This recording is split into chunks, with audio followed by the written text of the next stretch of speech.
First of all, thanks for inviting me. It's always a pleasure to talk to students and people that are interested in job search tips. So I've been doing corporate recruiting for north of 20 years and been at Intel for 11 years. And I've done experience recruiting.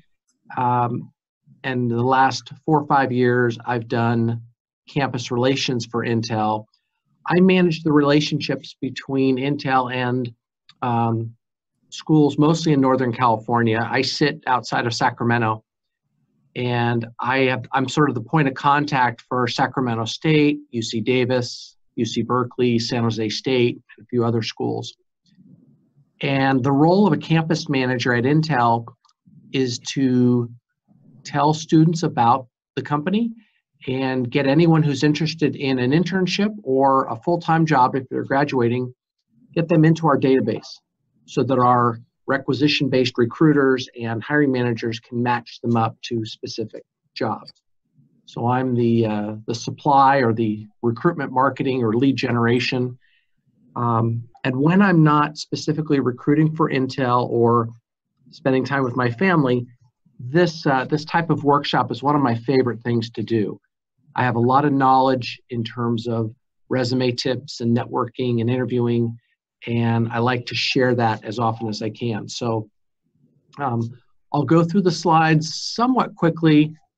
Aaron has a copy of it. Anyone who's on the line is welcome to get a copy of it if you'd like the slides.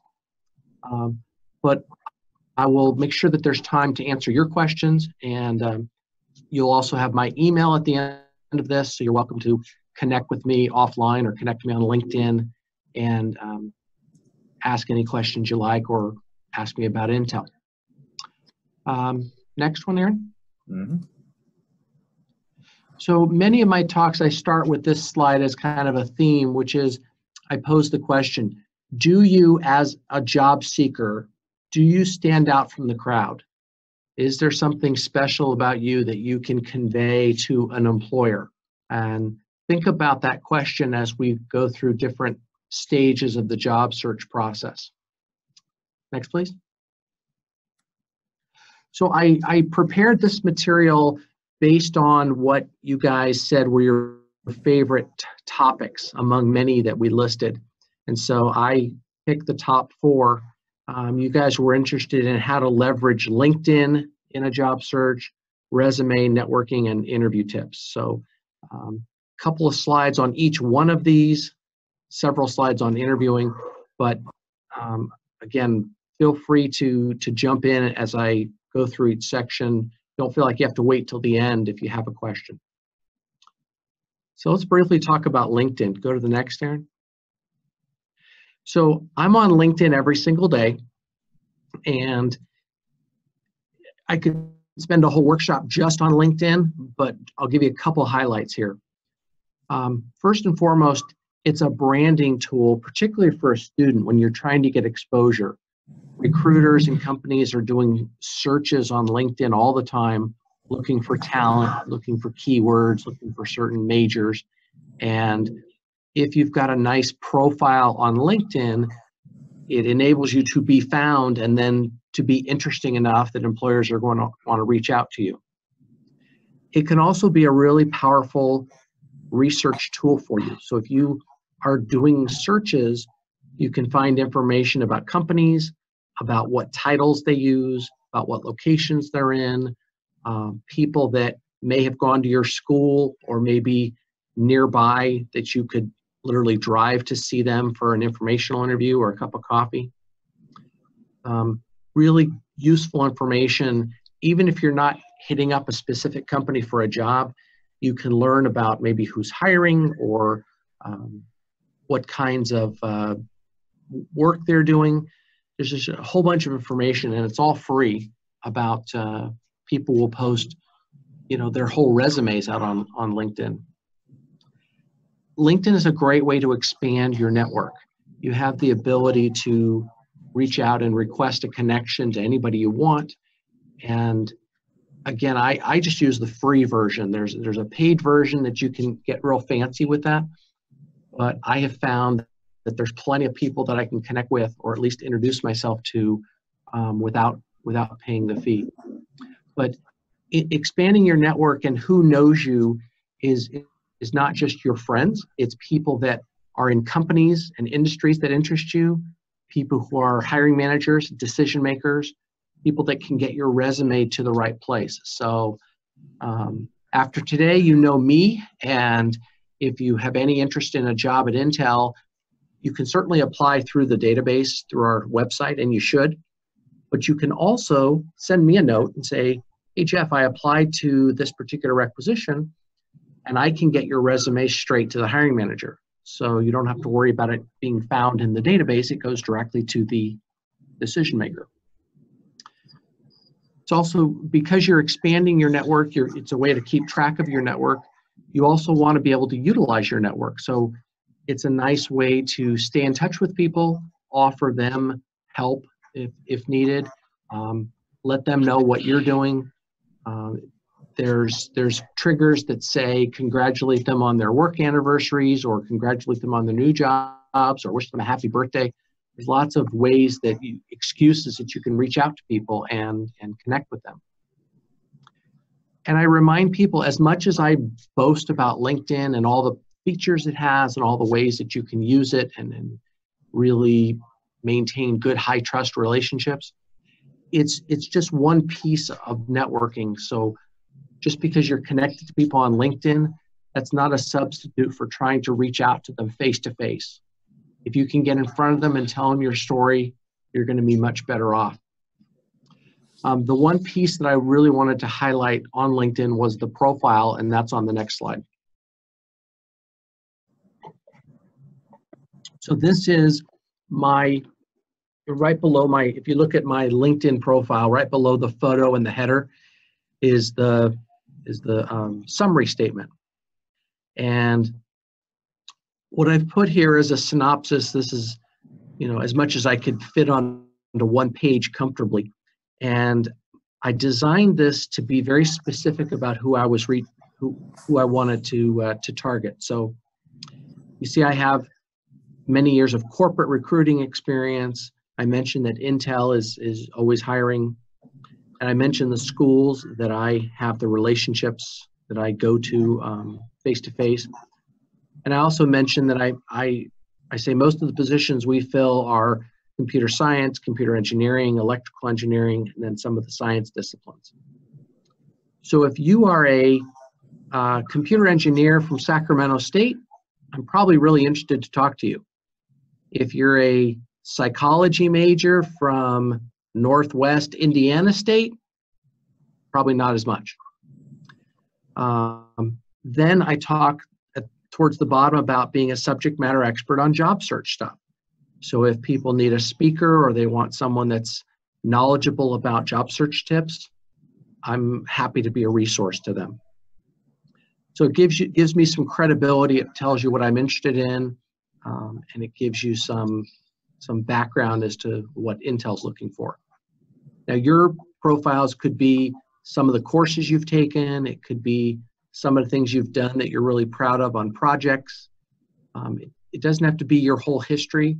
It doesn't have to be paid work experience, but just some things that you are explaining what you've done and what you're looking to do. So when an employer sees it, they have an idea of whether or not they'd want to reach out to you. Okay. Are there any questions on the line about LinkedIn before I move to the next section?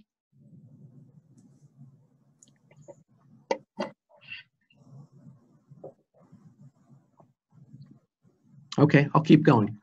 Next. So let's talk about your resume. Most people, particularly students, find themselves sending out lots of resumes, and for the most part, they don't hear back. Companies like Intel at least send you a note automated that says, we got your resume, but you don't get a lot of feedback. So I'm going to give you some of my top tips. And again, if you guys have questions, feel free to jump in. Next, please.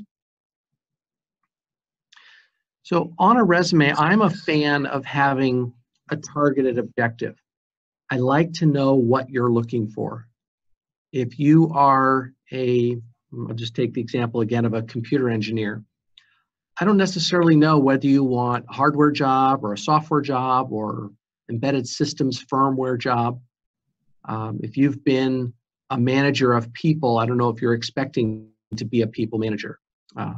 If you have a business background, there's a bunch of different ways you could go. So an objective tells me what you're looking for. To me, not having an objective is like going out to someone and saying, I need a date, will you go out with me? I'll pretty much go out with anybody. You know, doesn't have any focus. Usually it sounds a little bit desperate. So you don't want to be so broad. You may in fact need a job, but you don't want to just say, I'll take anything. You want to say, this is my first choice. If you were to give me a job and I had to choose between A, B, and C, this would be my main interest right now. Of course, keywords are very important on a resume. I get thousands of resumes into our database and hundreds for each position that is open. I can't physically read hundreds of resumes. I can't even scan hundreds of resumes. I need to use keywords like C++ or Verilog or architecture to try to get to those resumes that are more likely to have the relevant knowledge or experience that I'm looking for. Usually the keywords are functional or technical, and they're right in the job description under, you know, required skills or required courses. So think about how you would find your resume without using your name in a database of thousands. And those are the keywords. Even if you've only taken a course or you're going to take a course in the spring, put that down so that your resume comes up in the person's search results.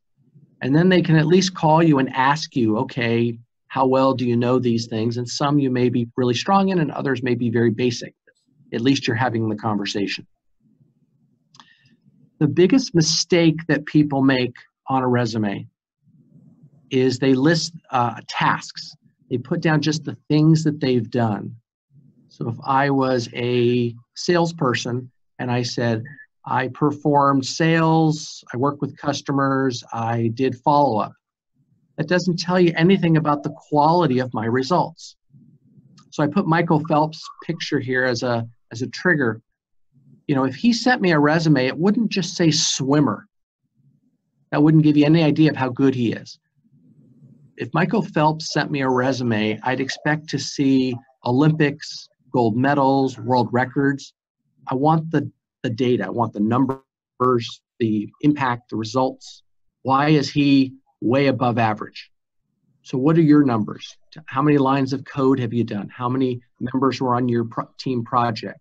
How long did it take you to build that robot? How many customers did you deal with on a daily or weekly basis?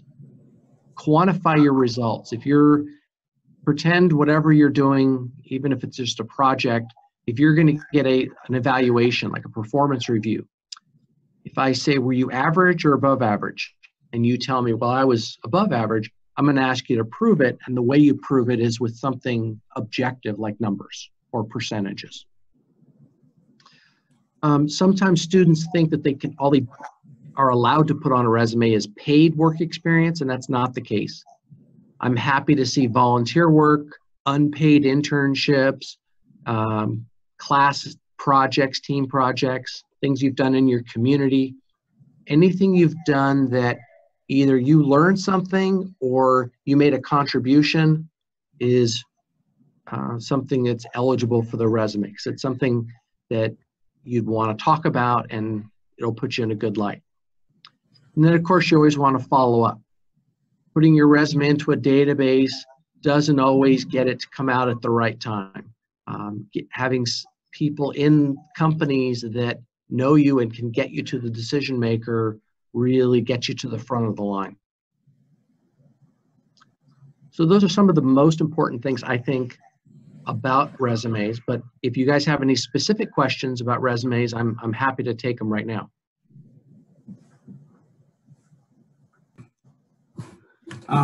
Hello, can you hear me? Jeff Dunn? I can hear you. Hello, dear Jeff Dunn. Hi, a question about in the part of the keywords. For example, what is an example of a keyword? So will be like I'm a student and I took programming classes like C, Sharp C, so and Java. So when you say keywords, so I could just put it like Java, something like that? Yes, certainly if you have software background, I'd want to know all the programming language that you've taken. So C Sharp, C, Java, JavaScript, Perl, as well as maybe courses you've taken in other programming or architecture or circuits or data structures or algorithms. When you put relevant courses on your resume, pick the 6, 8, 10 courses that are most relevant to the jobs that you're applying for. Okay. So let me be clear too. While I care about your people skills, you know, that you're a team player and you're adaptable and you're a good communicator and those types of things. In order to narrow down the search results, the first thing I have to do is look at technical skills. So I'm probably, for a software engineer position, I'm probably not hiring a sociology major. So I start with looking at the keywords like C++, and then of those people that have those technical skills, then I start asking them more of the behavior questions. Okay, great. How long should the resume be? For undergrads, usually 1 page, it should be sufficient. I'm happy to read 2 pages if it's all relevant stuff. Normally, you don't have to go beyond 2 pages. If you're a PhD and you're doing CVs with all the publications and presentations, then it can be longer, but usually 1 to 2 pages is about the right length. You'll know because if you do get an interview, you start to realize what people are interested in and what you are proud to talk about. And sometimes hobbies and awards and things just never come up. So those would be the first things I'd drop if you're trying to keep it to 1 page. Okay, any other resume questions? Yeah, can you hear me? Yes, I can. Hi. So what are specific classes or different languages that are more applicable to Intel specifically? We like to see Verilog for electrical engineers. We like to see computer architecture. We like to see C++ and Python. Those are languages that are used across multiple divisions. And again, we'll put those in the job description. And if you know, let's say if you know C, and you say, well, if I know C, I could learn Java, C++. If you get to the phone interview, that's great, but you at least want to have a course in one of those skills so you can put it on your resume. And then if you don't know that as strong as some other languages, that's okay. I saw another question about, what is it, publications? Let me read that. Should I include publications? Yes, I like seeing publications, particularly if you're the first author. You don't have to put all of them. You can put selected publications. You can put the most recent or the most relevant to the job. Again, I'm probably not going to want to read 3 or 4 pages, but just the fact that you have published something or you've been asked to do a poster session or you've done a presentation or you've written a paper or something like that, I like to see that you've had some exposure there. Okay. All right, why don't we go to the next? And we're going to talk about networking. And I know for some folks, particularly if you're more of an introvert, the idea of networking can be a little bit scary. And when I do workshops, I don't spend a lot of time on trying to convince people they should do networking, because when you ask, how did you find your job? A lot of people will tell you it's through networking. I think it's pretty clear that you should. Let me give you one reason why you should, and then I'm going to spend the rest of the time talking about how you can do it better. Next slide, please. Okay, so this is the why. There are some jobs out there that are never advertised. We don't know what the percentage is exactly, but Even companies like Intel that try to post most of their jobs, sometimes we know who we want. So we open up a rec for about 5 minutes, we match a person's resume that we want to it, and then we close the rec. Maybe it's an intern that we are converting to full-time. So if for no other reason than you want to hear about those referrals, those hidden jobs, that word of mouth, you want to be networking. You don't want to be sitting at your computer all day. You want to be out there talking to people. Many people find their jobs at least partially based on who they know. You still have to go through the interview, but that's getting you in the door. That's getting you through the database. So you want to be talking to people. You want to be telling your story. You don't want to leave it to hope that they find your resume in the database. So for that reason alone, networking is very, very powerful. Now I want to tell you some strategies on how to do it, how to do networking better. Next, please. The first one is you want to be strategic about your networking. So that means not just connecting to your friends. LinkedIn is a great professional networking tool. Connecting to hiring managers, connecting to campus reps like me, connecting to people in industries, in locations. So if you're willing to relocate from where you are, you should be connecting to people in the city or cities that you're willing to go to, so you have some diversity in your connections. Next, please. People ask me a lot, when is the best time to network? While you can always network, you might be at a Starbucks and strike up a conversation with somebody, but typically you're networking during business hours. If some of you are actively looking for jobs right now and you want to maximize your time management, make those tweaks to your resume and research companies and practice your interviewing skills and do all that company research and stuff at night or on the weekends. But during business hours, try to connect with people. If someone wants to talk to me on the phone, it's going to be on a Tuesday at 10 or a Thursday at 2. It's not going to be nights and weekends. That's typically my family time. Next, please. One of the ways you can really stand out from the crowd in terms of networking is trying to help others.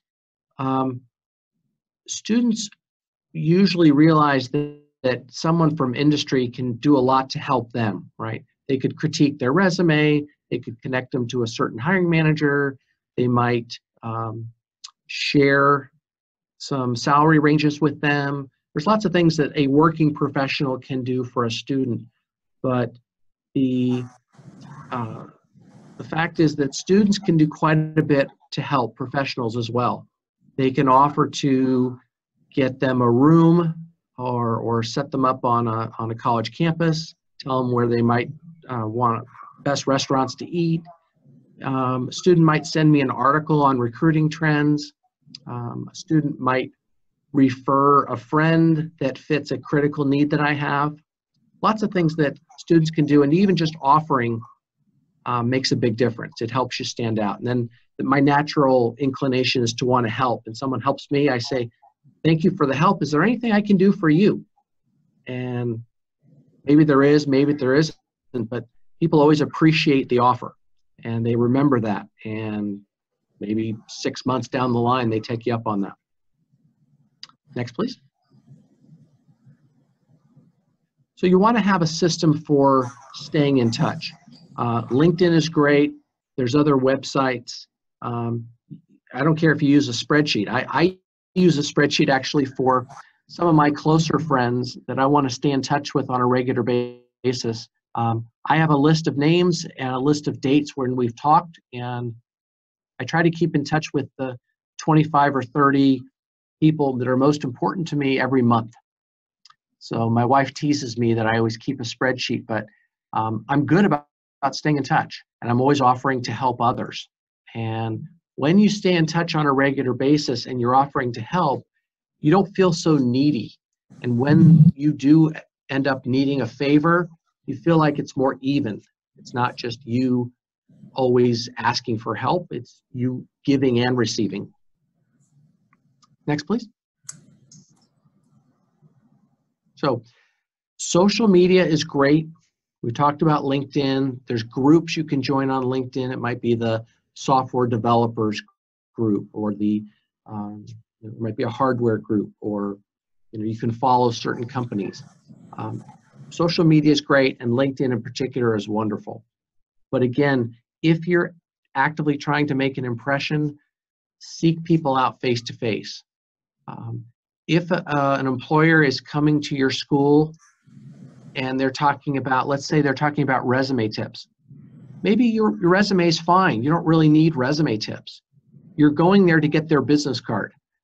You're going there to make a connection with their company because you're interested in that company as a potential employer. So look for opportunities when they're going to be in your area, or if you can get to where they are, offer to take them out for a cup of coffee. When you go to conferences or seminars and things, it's not simply about listening to the speakers. It's about connecting with the people that are there. And if it's a job fair in particular, sometimes you know the employers that are going to be there, and ahead of time they're listed. You can go to their website, you can do a little homework and decide who you want to connect with before you even arrive. Next, please. Okay. So if you're going to an employer information session or a job fair, a couple specific things you can do. These are easy. As I said, find out who's going to be there, right? If you know the people or the companies, you can do a little bit of homework. Your elevator speech is a quick 30-second, summary. So if I said, my name is Jeff Dunn, I'm a junior at Sacramento State, I'm a computer engineering major, I'm looking for a summer internship in firmware or embedded systems, and you could say, are you guys hiring interns at this time? And then they can take it from there. They can ask you questions, they can review your resume, they can tell you what the next steps are. But be confident with that opening statement. If you're nervous, at least this gives you something you can practice and say over and over again, and then they'll take it from there, and they'll ask you what they need to know, and they'll tell you about their own process. And you can always ask them for a business card to follow up. If you have a business card, that's great. You don't have to be working to have a business card. It's simply a way for them to reach you by email or on your phone. And it's important to have the right attitude as well. So if you go into an event and you're thinking, this is going to be a drag, I'm going to have to smile and I'm going to sell myself, and gosh, I don't know anybody here, you're not likely to have a good experience. But if you go in and say, hey, I might meet my new best friend here, only good things can happen from this. You may only meet one or two people that are helpful, but guess what? That could lead to a job. That could lead to getting your resume to a hiring manager. That could lead to a piece of information that helps you in where you're applying, or something you change on your resume, or how you prioritize what you're going to do next.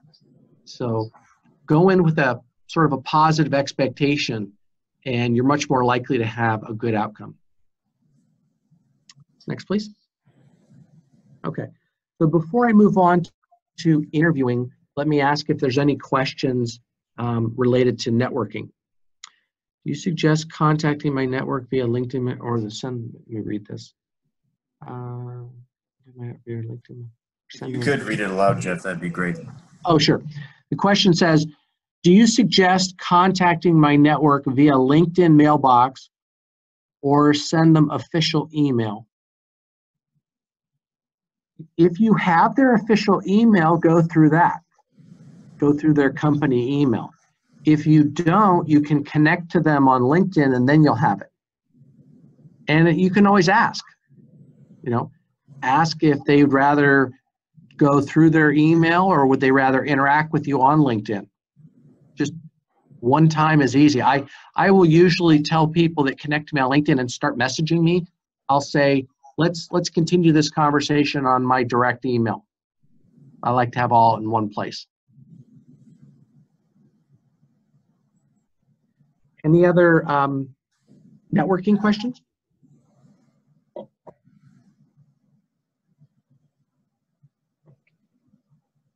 Okay, let's talk about interviews.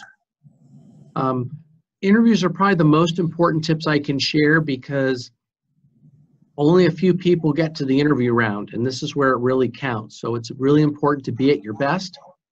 Preparation is the key, and these, I think, pretty simple tips can be very powerful in terms of getting you the offer. So let's jump to the next. So the first interview with a company is usually over the telephone, and it's so important to be ready for the call. If you're out shopping and your cell phone rings, you're not at your best. You're not fully ready. The sound quality may not be good. You don't have any notes in front of you. So best if you see the caller ID says Intel, you either let it go to voicemail and call me back, or you say, Jeff, I really want to be fully present for this call. Can we talk later this afternoon or tomorrow morning? Of course, a lot of companies will they'll send you an email to schedule the call in the first place, which is great. It can be at your desk or your home office or somewhere where it's quiet, you can take notes, you're fully focused on the conversation. It's important to speak slowly because a lot of us get nervous. We tend to speak too quickly. Very often I will stand up and use like a headset when I'm on the phone. I breathe better, I sound better. Believe it or not, it's possible to hear a smile over the telephone. If I'm talking very seriously and sort of not very enthusiastically versus I'm really excited, you can tell the difference. So I literally keep a mirror at my desk at the office, and I purposely try to smile and show that I'm excited about the opportunity, and I want my energy level to be high. It's also important to make sure that you have a moment or two of silence between the question and the answer so that what you're saying can be understood, and maybe the interviewer has a follow-up question. So if they ask you a question, give a short answer. And if you're not sure if it's long enough, you can always say, Aaron, did I give you enough detail with that answer, or would you like me to walk you through more step by step? And if they say, no, that's perfect, then that's time for you to stop talking, let them take their notes, and they'll ask you the next question. They can't see you, so you just take their lead that they're preparing to ask you another question. I'm a big fan of taking notes. This is not on the slide, so if you want to write this down, when I go for an interview, like an internal job within Intel, I have 5 things in front of me. And you want to have all 5 so that you're fully ready for the call. Number 1, you want to have a printed copy of your resume in front of you. Anything on your resume, they might ask about it. You want to have it in front of you so you can reference it. Number 2, you want to have a printout of the job description if you're being interviewed for a specific job. Again, they might reference it, and you want to be able to visually look down and follow along as they're talking about it. Third thing is you want a list of written questions. So when they say, do you have any questions for me? You can reference it quickly and talk about what you need to know about the company or the organization. Fourth thing is you want a cheat sheet of things that you want to talk about, stories and skills and things that you're really proud of, so that you have some notes to talk to and make sure that you include. And the last thing, the fifth thing, is you want a blank pad of paper so you can take notes. They may be talking about next steps in the process. They may be talking about things that they're proud of in the company. You may want to simply take note of a couple things they mentioned so that when you send them a thank you note, you have something to reference. Okay, let's go to the next. Okay, so these next 2 tips I think are so important. I want to underscore that you understand what I'm sharing here. If for some reason you don't think these are valuable, then you can ignore them, but I think you're going to find they're pretty helpful, and I really want you to take away from this that these are easy to do, and I'm going to make an effort to do them in my next interview. So here's the first one. You want to communicate your agenda, your talking points to the interviewer no matter what. So let's say, for example, that you're applying for a software engineer job. And you look at the job, and this is a professional entry level, like a recent college grad. And they say, we're looking for somebody that has C++, they can meet tight deadlines, and works well on teams, has strong, collaboration skills. So the easiest way to insert these talking points is just put in one sentence. I have C++ coursework, I'm good at meeting tight deadlines, and I enjoy collaborating with others. Now what's cool about this is this sentence could be the answer to several different questions potentially. So if I said, Aaron, tell me about yourself, you could say, yes, I have really good programming skills, including C++. I'm really good at meeting tight deadlines. I'll stay late on a Saturday to get a project done. And I really enjoy working on teams. In fact, I've been a team leader on a couple of class projects. Or suppose Aaron asks me and says, Jeff, what do you think are your greatest strengths that you bring to a new company?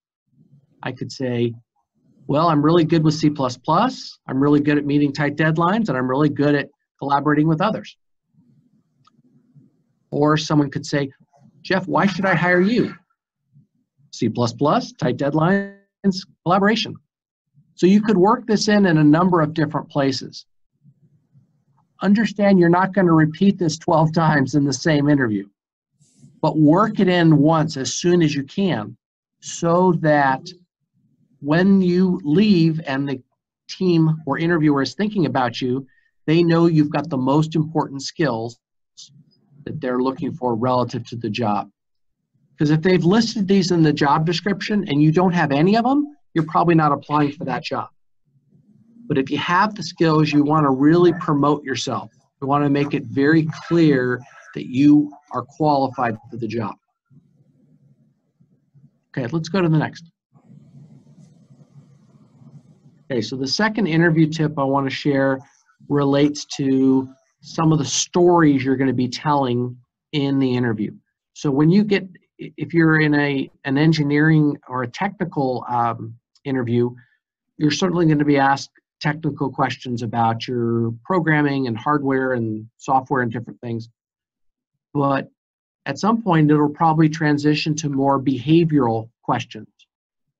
So behavior-based questions, they're asking for specific examples of behaviors or things that you've done in the past because they want to know whether you can do it again in the future.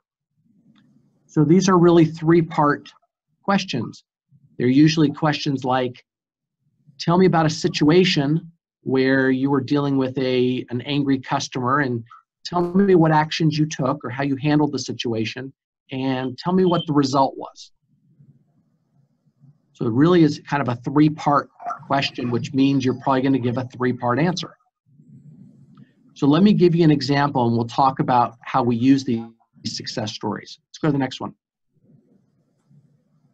So I was with a company before Intel and I was their recruiter, and the situation was that I was asked to recruit 20 technicians within 30 days.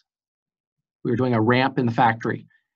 That's pretty high volume. That's a pretty quick turnaround when you think about all that's involved with that. So what I did was I arranged some open house events. I did all the logistics, booked the rooms, helped the managers craft some of the questions. We interviewed over 100 individuals over a couple days for these jobs. And the result, once we were done, was we had hired 21 people in 4 weeks. So I'm very proud of that. I know all the details. I don't have to even prepare in that sense. I could tell you that story. You could wake me up at 3 o'clock in the morning. I could tell you that story and all the details. Now let's think about this recruiting story and how it would apply. Let's say you asked me a question like, well, Jeff, you said you've been recruiting for 20 years. Tell me about a recruiting accomplishment that you're particularly proud of and tell me how you achieved it. I could say, Yeah, I was with this company and we needed to hire 20 people in 30 days. I did all the logistics. We interviewed 100 people over a couple weeks, and it ended up really well because we actually hired 21 people in 4 weeks. Now, on the call, you'll notice I could read this word for word, and over the phone, you don't know necessarily that I'm reading it. That's why you want to have your notes in front of you. Can't do that in person, but over the phone, you can cheat a little.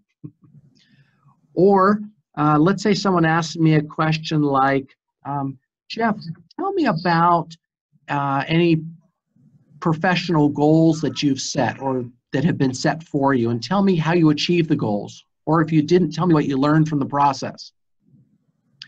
Now that's a hard question if you haven't prepared. Off the top of your head, if you're trying to wing it, that's difficult and it can be stressful. But if you've got some stories tucked away, you can say, yeah, you know, I had a goal of hiring 20 people in 30 days. Just tell the same story. This story would be relevant to a challenge that something you had to overcome. It could deal with dealing with a difficult person. It could deal with a complex project. There's a lot of different things that the interviewer could ask, and this story would apply and demonstrate some skills that you have. So at this point, I usually ask, what do you think is easier? Trying to come up with hundreds of clever answers to whatever the person might ask, or memorizing 5 or 6 stories. And most people will say, I think I'd rather memorize a few stories. So let's go to the next slide. And we're going to talk briefly about how you come up with these stories. Aaron, one more click, please. Mm-hmm. Okay. So think about things you've done that you're proud of. I'm going to give you permission to brag here. What have you done that you really feel good about? What have you done that you can measure, where you know exactly what the output was? How many lines of code, how many customers, how many dollars, how much time you saved, how accurate your model was, whatever you did that you can measure, usually can become a good story. Think about big things you've accomplished in terms of, I was on a team, we did something over several months. Anything that's big that you can break down into smaller pieces sometimes can make for a really good story. Things you've done in your field, so things that relate to the job you're applying for. And then finally, almost always you get some question that deals with having to deal with a difficult person. You know, it could be a supervisor, a professor, a classmate, a coworker, and how you were able to work with them professionally. So use these questions as triggers to come up with these stories. And then when they ask you a question like, Aaron, tell me about a time you went above and beyond what was expected of you to help a client or a customer or a coworker. Instead of panicking and saying, I can't think of something off the top of my head, go to your stories and think, does any one of these 5 or 6 stories have a customer in there? Yes, and then tell that story. Okay, let's go to the next. Okay, last tip I want to share with you tonight, and then we can open it up to questions. If I'm interviewing Aaron and I say, okay, Aaron, thank you for answering my questions. Now I want to give you the opportunity to ask any questions that you have about Intel or about the mobile computing group or about the job that we've been talking about. And Aaron says, nope, I'm good. I don't have any questions. What do you think I'm thinking about Aaron right now? Aaron, click through, please. Mm-hmm. I'm probably thinking he's not interested. So mathematically, think about it. 0 questions, 0 interest. That means you have to ask me something. If you don't ask me at least 1 question, I'm going to assume you're not interested or you didn't do any homework. It could be a big red flag. Click through. So knowing that you have to ask me something, I'm going to give you some suggestions on what you can ask. Click through. What do I ask? So first thing is, think about a question you can ask that shows you've done your homework. and then lead into a business related question. So if you say, if you're interviewing with Intel and you say, I read in the business journal that Intel is now spending money in self-driving, autonomous driving cars. How does that impact the job that I'm working on? Or does the software that I'd be coding work on those kind of applications? So you show you've done your homework, and it leads into a question about the company, or even better, the group that you're interviewing with. Next slide.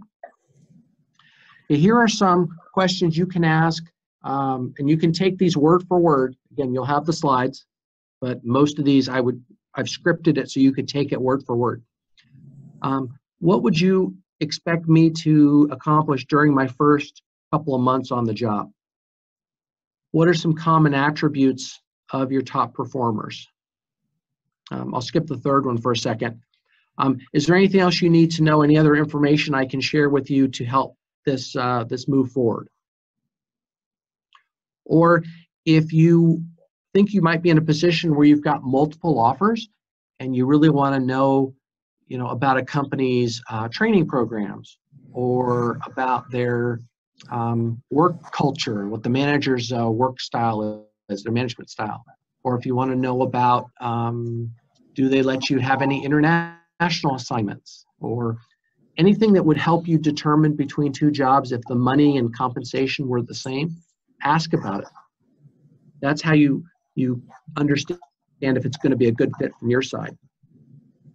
The third question is my favorite, because it really has a way of influencing. If say I'm interviewing with Aaron and he's the manager, and if I get the job, I'd report directly to him. And I ask the question this way. Say, Aaron, if this works out and you choose me for this job, in a year when we're sitting down at my performance review, what would it look like if we've had a great year together? Specifically, what would we have accomplished together? Now, that question is so great for a number of reasons. It's positive, it shows you care about quality and you want to know how that's measured, but above all else, psychologically, you're putting yourself in the picture.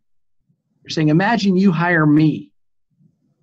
Now, Aaron, as the manager, could have one of two reactions. He could say, well, Jeff, I think you'd be great if we accomplished A, B, and C. I'd be really thrilled. You learn some information. If he says, okay, let's slow down there, Slick. I've got to go through HR. I got to talk to a few more candidates, and let's not get ahead of ourselves. Then I probably have to do some more selling. I need to remind him that I'm the top candidate because I've got C++, I can meet tight deadlines, and I'm really good working on teams, or something similar. So, Aaron, let's go to the next. So I asked the question when we started tonight. I said, do you stand out from the crowd? I'm going to update that now to saying you must, and you can stand out. It's not about having 5 years experience. It's about being 1% better than other students. So it could be your grades, it could be your work experience, it could be your class project, your leadership, something you've done that shows excellence, some gold medals you've achieved figuratively in some area. Lead with your best strengths. Don't ever apologize for the experiences that you haven't had yet. My email's at the bottom here.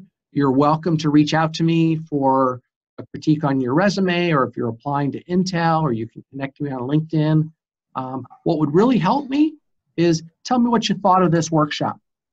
If you gained anything from this, let me know what tip was most helpful, or what you're committed to doing with the suggestions. Or if you would like to have heard something different, or you disagree with a tip that I gave, give me that feedback as well. That helps me be a better speaker. I really appreciate you guys joining tonight, and we have a couple minutes for questions.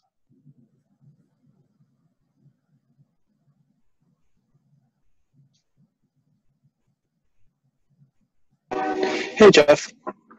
So I've had a lot of advice back and forth on the objective part of a resume.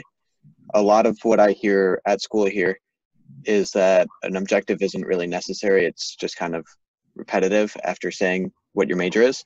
So how would you respond to that? Do you think that it's still important, or it may be important in certain aspects, or what's your thoughts? So if you are, let's say you're a computer science major and you want to do software engineering, and you've joined the computer science club, and you have built your own or developed your own app during the summer, I have a pretty good idea you want a software engineering job. And obviously when you go on a website, you can click on, let's say you're clicking on software engineers, then it's pretty clear. You're very targeted, you know what you want, everything on the resume speaks to one thing. Then I'd say the objective is optional.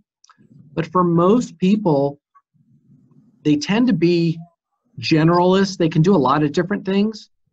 And it's helpful for me to know, are you more interested in web application development, or do you want to do firmware, embedded systems, operating systems?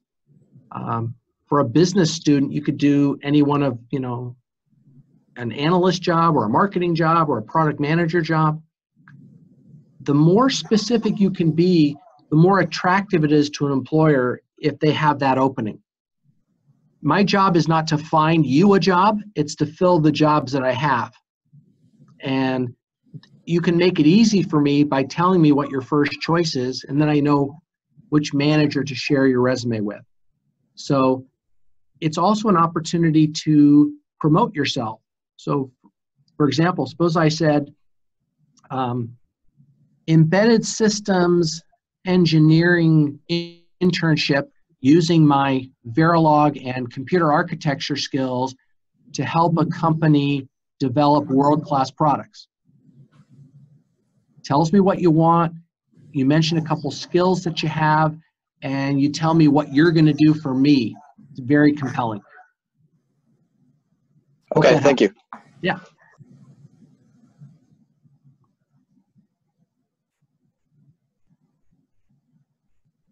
What else would you like to know? Hello, Jeff.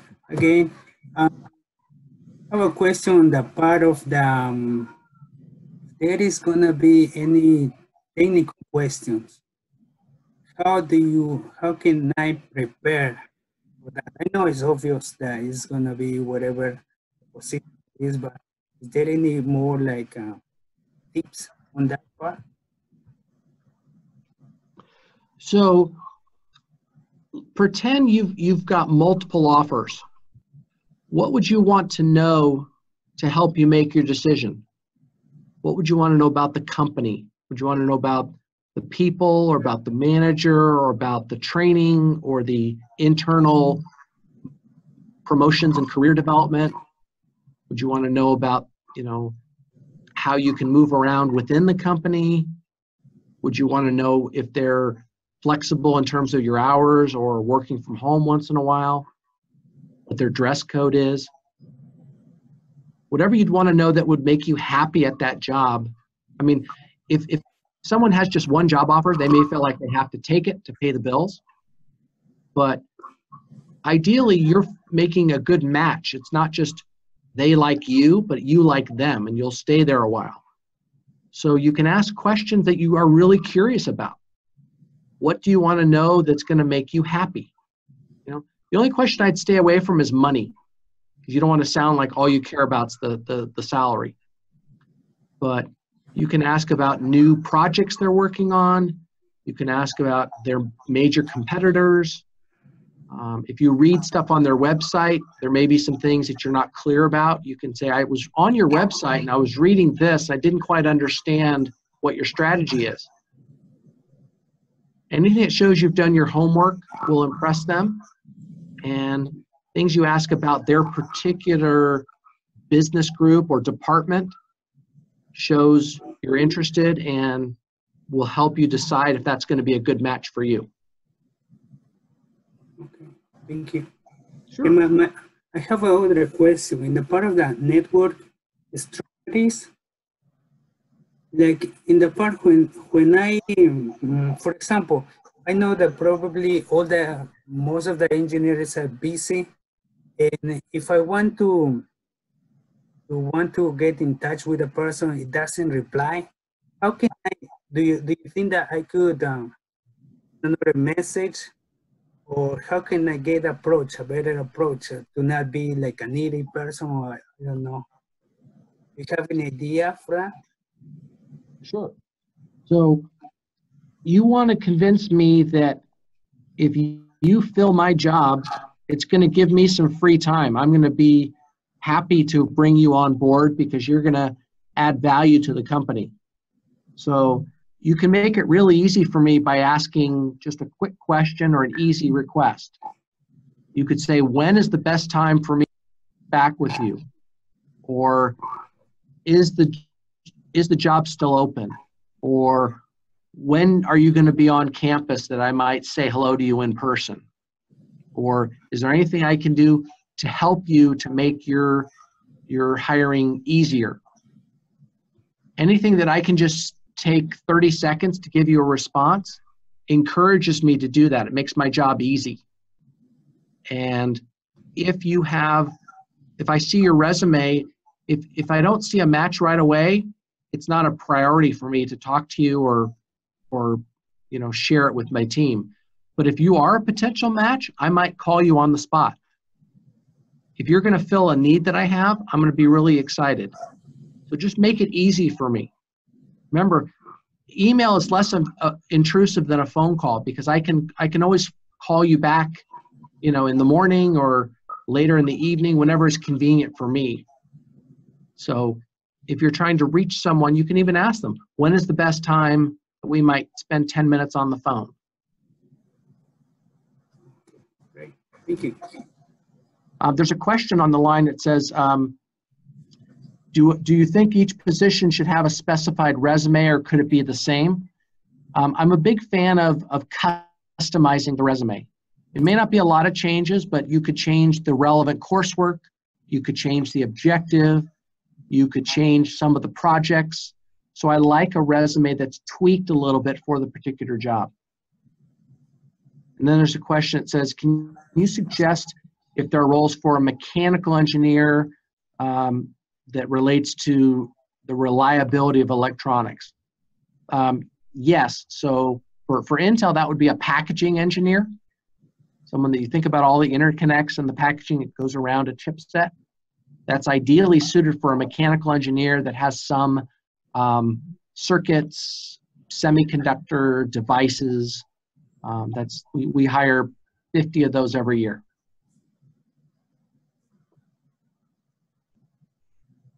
Aaron, we're at the top of the hour, so I want to be sensitive to people's times, but I hope this was helpful. I hope everyone got at least a couple tips that they can use right away. Yeah, I appreciate it very much, Jeff. And I see there's a couple more questions on here. If we aren't able to answer them, we could. You're certainly welcome to reach out to Jeff, as he mentioned before. So okay, let me ask one more. If I'm out of room on my resume, should I put more weight on jobs, projects, or technical skills? So I would say definitely technical skills, because those can be the keywords that you want to keep on the resume. And in terms of jobs or projects, think about what you contributed. What tools did you use? What are you more likely to talk about in an interview? So if you've gotten a job, that's usually better because you're in a work environment, but sometimes a project can be very technical versus a previous job might be just something you did to get your way through college. So what's going to be most relevant to the job you're applying for? Well, I appreciate you guys. I look forward to hearing from you. And Aaron, thanks again for the opportunity. Thank you, Jeff. We really appreciate it. All right. Have a good night, everyone. Thanks, you too. Bye now. Night, everybody. I'll send out the recording to all the student members, and I took pretty good notes here. I'll make some summaries and send them out to everybody. So I'm going to end the meeting now. Thank you, everybody, very much. Have a good night.